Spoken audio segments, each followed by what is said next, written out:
وارو وارو کاغو واغو باڼه ساتم لنګیو هیڅ یاره له چا مکړه زه ډاډه ساتم وارو وارو کاغو واغو باڼه ساتم لنګیو هیڅ یاره له چا مکړه زه ډاډه ساتم لنګیو یا خدای دې لیونی ګدا په کومه ډډه لاړې یا خدای دې لیونی ګدا په کومه ډډه لاړې راځه خواته مې کښېنه دا روزه ساتم لنګیو زبردست زبردست ذهن په کنډول کې بخزاده ساته ملنګي د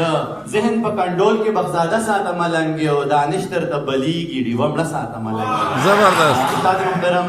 واجب الاحترام استاد محترم پروفیسر ډاکټر عباسی کی صدر صاحب ډیر زیات محترم پیر ممتاز صاحب ډیر زیات محترم صابر صاحب ډیر زیات محترم روحاني بابا بای کتاب ډیر زیات محترم ظفر خان ظفر صاحب برکی صاحب جانان د پښتنو جانان صرف بنگش جانان نه دی بلکې دا د پښتنو جانان دی نو جانان ملک صاحب برکی صاحب آصف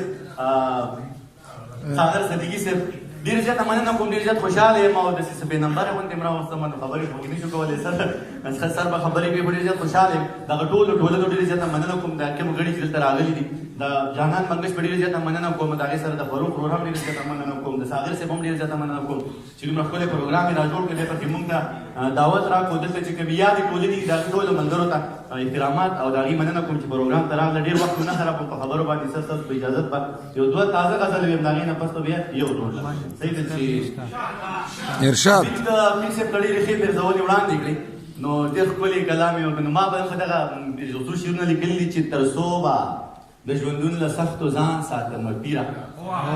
واه تر صوبه د ژوندون د سختو ځان ساتم پیرا تر صوبه د دې خلکو نه ګریوان ساتم پیرا زبردست تر صوبه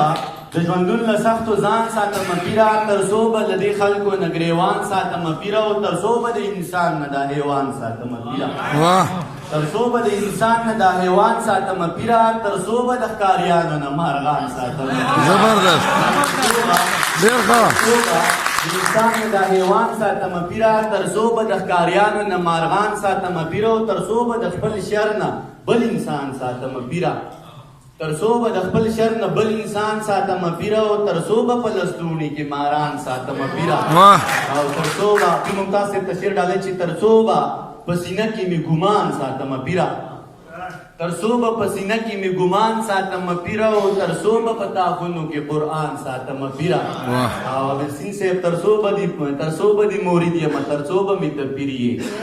تر صوبه دی مورید یم تر صوبه می تپیری او تر صوبه زدا ستا پرنګ پیران ساتم پیرا واه واه واه واه واه تر صوبه دی مورید یم تر صوبه می تپیری او تر صوبه زدا ستا پرنګ پیران ساتم پیرا او بابا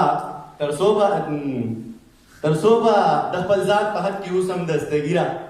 تر صوبه دستګیره د خپل ذات په حد کې اوسم تر صوبه مې دا فکر بندیوان ساتم پیرا سفر د ژوندانه چې مې روان ساتم پیرا سفر د ژوندانه چې مې روان ساتم پیرا یو څوک خو بیا خامخا جانان ساتم پیرا